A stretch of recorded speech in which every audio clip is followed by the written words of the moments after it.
जय श्री श्याम सभी को। तो चलिए आइए हम अपने भगवत गीता के पाठ को आगे बढ़ाते हैं। कल हमने श्लोक 25 में ख़त्म किया था, तो चलिए आइए शुरू करते हैं श्लोक 26। श्लोक 26 में कहते हैं, अर्जुन ने वहाँ पर दोनों पक्षों की सेनाओं के मध्य में अपने चाचा ताऊओं, पितामहों, गुरुओं, मामाओं, भाइयों, पुत्रों, पौत्रों, मित्रों, ससुरों और शुभचिंतकों को भी देखा। तात्पर्य, अर्जुन युद्ध भूमि में अपने सभी संबंधियों को देख सका। वे अपने माता पिता के समकालीन भूरिश्रवा जैसे व्यक्तियों, भीष्म तथा सोमदत्त जैसे पितामहों, द्रोणाचार्य तथा कृपाचार्य जैसे गुरुओं, शल्य तथा शकुनी जैसे मामाओं, दुर्योधन जैसे भाइयों, लक्ष्मण जैसे पुत्रों, अश्वत्थामा जैसे मित्रों एवं कृतवर्मा जैसे शुभचिंतकों को देख सका। वह उन सेना को भी देख सका जिनमें उसके अनेक मित्र थे। श्लोक 27, जब कुंती पुत्र अर्जुन ने अपने मित्रों तथा संबंधियों की इन विभिन्न श्रेणियों को देखा तो वे करुणा से अभिभूत हो गया और इस प्रकार बोला। श्लोक 28, अर्जुन ने कहा, हे कृष्ण, इस प्रकार युद्ध की इच्छा रखने वाले अपने मित्रों तथा संबंधियों को अपने समक्ष उपस्थित देखकर मेरे शरीर के अंग काँप रहे हैं और मेरा मुंह सूखा जा रहा है। तात्पर्य, यथार्थ भक्ति से युक्त मनुष्य में वे सारे सद्गुण रहते हैं जो सत्पुरुषों या देवताओं में पाए जाते हैं, जबकि अब भक्त अपनी शिक्षा तथा संस्कृति के द्वारा भौतिक योग्यताओं में चाहे कितना ही उन्नत क्यों ना हो, इन ईश्वरीय गुणों से विहीन होता है। अतः सज्जनों, मित्रों तथा संबंधियों को युद्ध भूमि में देखते ही अर्जुन उन सबों के लिए करुणा से अभिभूत हो गया जिन्होंने परस्पर युद्ध करने का निश्चय किया था। जहाँ तक उसके अपने सैनिकों का संबंध था, वह उनके प्रति प्रारंभ से दयालु था, किंतु विपक्षी दल के सैनिकों की आसन्न मृत्यु को देखकर वह उन पर भी दया का अनुभव कर रहा था। और जब वह इस प्रकार सोच रहा था तो उसके अंगों में कंपन होने लगा और मुंह सूख गया। उन सबको युद्धाभिमुख देखकर उसे आश्चर्य भी हुआ। प्राय सारा कुटुंब अर्जुन के सगे संबंधी उससे युद्ध करने आए थे। यद्यपि इसका उल्लेख नहीं है, किंतु तो भी सहज अनुमान लगाया जा सकता है कि न केवल उसके अंग काँप रहे थे और मुंह सूख रहा था, अपितु वह दयावश रुदन भी कर रहा था। अर्जुन में ऐसे लक्षण किसी दुर्बलता के कारण नहीं, अपितु हृदय की कोमलता के कारण थे, जो भगवान के शुद्ध भक्त का लक्षण है।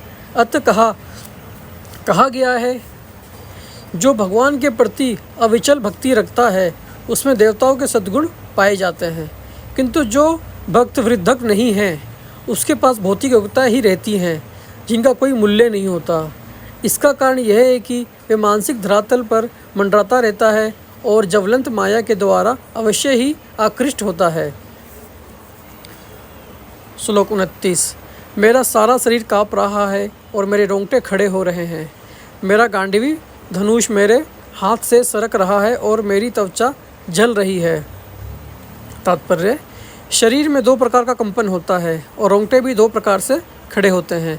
ऐसा या तो आध्यात्मिक परमानंद के समय या भौतिक परिस्थितियों में अत्यधिक भय उत्पन्न होने पर होता है।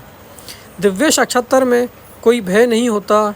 इस अवस्था में अर्जुन के जो लक्षण हैं वे भौतिक भय अर्थात जीवन की हानि के कारण हैं।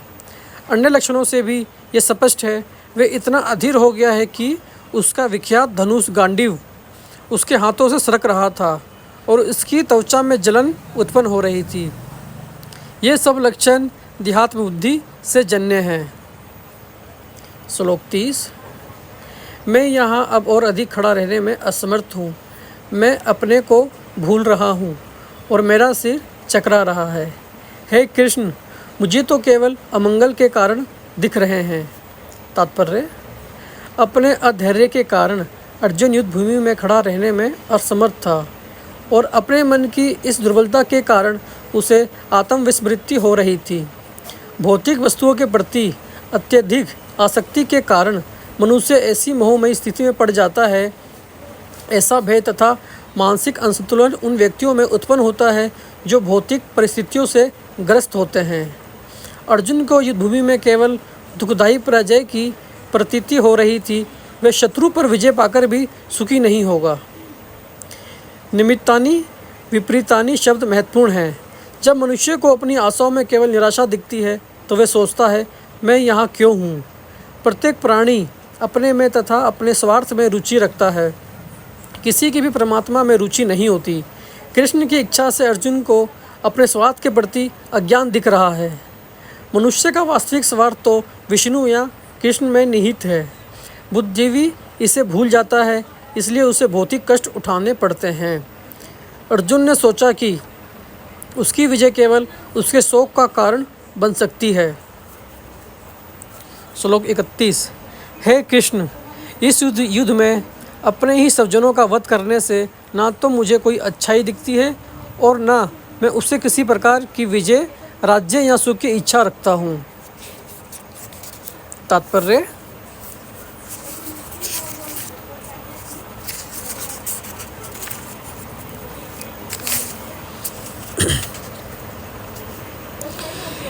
यह जाने बिना कि मनुष्य का स्वार्थ विष्णु या कृष्ण में है, सारे बुद्धिजीवी शारीरिक संबंधों के प्रति यह सोचकर आकर्षित होते हैं कि वे ऐसी परिस्थितियों में प्रसन्न रहेंगे। ऐसी अध्यात्म बुद्धि के कारण वे भौतिक सुख के कारणों को भी भूल जाते हैं। अर्जुन तो क्षत्रिय का नैतिक धर्म भी भूल गया था। कहा जाता है कि दो प्रकार के मनुष्य परम शक्तिशाली तथा जाज्वल्यमान सूर्यमंडल में प्रवेश करने के योग्य होते हैं। ये हैं, एक तो क्षत्रिय जो कृष्ण की आज्ञा से युद्ध में मरता है तथा दूसरा सन्यासी जो आध्यात्मिक अनुशीलन में लगा रहता है। अर्जुन अपने शत्रुओं को भी मारने से विमुख हो रहा है। अपने संबंधियों की बात तो छोड़ दें, वे सोचता है कि सज्जनों को मारने से उसे जीवन में सुख नहीं मिल सकेगा, अतः वह लड़ने के लिए इच्छुक नहीं है। जिस प्रकार की भूख न लगने पर कोई भोजन बनाने को तैयार नहीं होता, उसने तो वन जाने का निश्चय कर लिया है, जहाँ वह एकांत में निराशापूर्ण जीवन काट सके। किंतु क्षत्रिय होने के नाते उसे अपने जीवन निर्वाह के लिए राज्य चाहिए, क्योंकि क्षत्रिय कोई अन्य कार्य नहीं कर सकता। किंतु अर्जुन के पास राज्य कहाँ है? उसके लिए तो राज्य प्राप्त करने का एकमात्र अवसर है कि अपने बंधु माधवों से लड़कर अपने पिता के राज्य का उत्तराधिकार प्राप्त करे, जिसे वह करना नहीं चाह रहा है।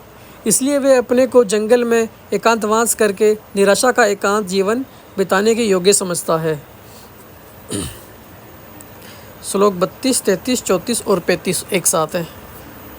तो हे गोविंद, हमें राज्य सुख अथवा इस जीवन से क्या लाभ, क्योंकि जिन सारे लोगों के लिए हम उन्हें चाहते हैं वे ही इस युद्ध भूमि में खड़े हैं। हे मधुसूदन, जब गुरुजन, प्रीतगण, पुत्रगण, पितामह, मामा, ससुर, पौत्रगण, साले तथा अन्य सारे संबंधी अपना अपना धन एवं प्राण देने के लिए तत्पर हैं और मेरे समक्ष खड़े हैं, तो फिर मैं इनको सबको क्यों मारना चाहूँगा, भले ही वे मुझे क्यों ना मार डालें। हे जीवों के पालक, मैं इन सबों से लड़ने को तैयार नहीं, भले ही बदले में मुझे तीनों लोग क्यों ना मिलते हों।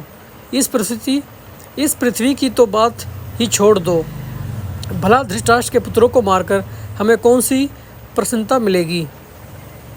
तात्पर्य, अर्जुन ने भगवान कृष्ण को गोविंद कहकर संबोधित किया, क्योंकि वे गौवों तथा इंद्रियों के समस्त प्रसन्नता के विषय हैं। इस विशिष्ट शब्द का प्रयोग करके अर्जुन संकेत करता है कि कृष्ण ये समझ सकें कि अर्जुन की इंद्रियां कैसे तृप्त होंगी, किंतु गोविंद हमारी इंद्रियों को तुष्ट करने के लिए नहीं हैं। हाँ, यदि हम गोविंद की इंद्रियों को तुष्ट करने का प्रयास करते हैं तो हमारी इंद्रियां स्वतः तुष्ट होती हैं। भौतिक दृष्टि से प्रत्येक व्यक्ति अपनी इंद्रियों को तुष्ट करना चाहता है और चाहता है कि ईश्वर उसके आज्ञापालक की तरह काम करें, किंतु ईश्वर उनकी तृप्ति वही तक करते हैं जितनी वे पात्र होते हैं, उस हद तक नहीं जितना वे चाहते हैं। किंतु जब कोई इसके विपरीत मार्ग ग्रहण करता है, अर्थात जब वे अपनी इंद्रियों की तृप्ति की चिंता न करके गोविंद की इंद्रियों की तुष्टि करने का प्रयास करता है, तो गोविंद की कृपा से जीव की सारी इच्छाएं पूर्ण हो जाती हैं। यहाँ पर जाति तथा कुटुंबियों के प्रति अर्जुन का प्रागढ़ स्नेह आंशिक रूप से इन सब के प्रति उसकी स्वाभाविक करुणा के कारण है, अतः वह शुद्ध करने के लिए तैयार नहीं है। हर व्यक्ति अपने वैभव का प्रदर्शन अपने मित्रों तथा परिजनों के समक्ष करना चाहता है, किंतु अर्जुन को भय है कि उसके सारे मित्र तथा परिजन युद्ध भूमि में मारे जाएंगे और विजय के पश्चात उनके साथ अपने वैभव का उपयोग नहीं कर सकेगा। भौतिक जीवन का ये सामान्य लेखा जोखा है, किंतु आध्यात्मिक जीवन इससे सर्वथा भिन्न होता है। चूँकि भक्त भगवान की इच्छाओं की पूर्ति करना चाहता है, अतः भगवत इच्छा होने पर वे भगवान की सेवा के लिए सारे ऐश्वर्य स्वीकार कर सकता है। किंतु यदि भगवत इच्छा न हो तो वे एक पैसा भी ग्रहण नहीं करता। अर्जुन अपने संबंधियों को मारना नहीं चाह रहा था, और यदि उनको मारने की आवश्यकता हो तो अर्जुन की इच्छा थी कि कृष्ण स्वयं उनका वध करें। इस समय यह पता नहीं है कि कृष्ण उन सबों को युद्ध भूमि में आने के पूर्व ही मार चुके हैं और अब उसे निमित्त मात्र बनना है। इसका उद्घाटन अगले अध्यायों में होगा। भगवान का असली भक्त होने के कारण अर्जुन अपने अत्याचारी बंधु बांधवों से प्रतिशोध नहीं लेना चाहता था, किंतु यह तो भगवान की योजना थी कि सबका वध हो। भगवत दुष्टों से प्रतिशोध नहीं लेना चाहते, किंतु भगवान दुष्टों द्वारा भक्त के उत्पीड़न को सहन नहीं कर पाते। भगवान किसी व्यक्ति को अपनी इच्छा से क्षमा कर सकते हैं, किंतु यदि कोई उनके भक्तों को हानि पहुंचाता है तो उसे क्षमा नहीं करते। इसलिए भगवान इन दुराचारियों का वध करने के लिए उद्यत थे, यद्यपि अर्जुन उन्हें क्षमा करना चाहता था। तो चलिए आज के लिए इतना ही। इसके आगे का हम कल से करेंगे स्टार्ट श्लोक 36 से। तो आज के लिए आप सभी से जय श्री श्याम।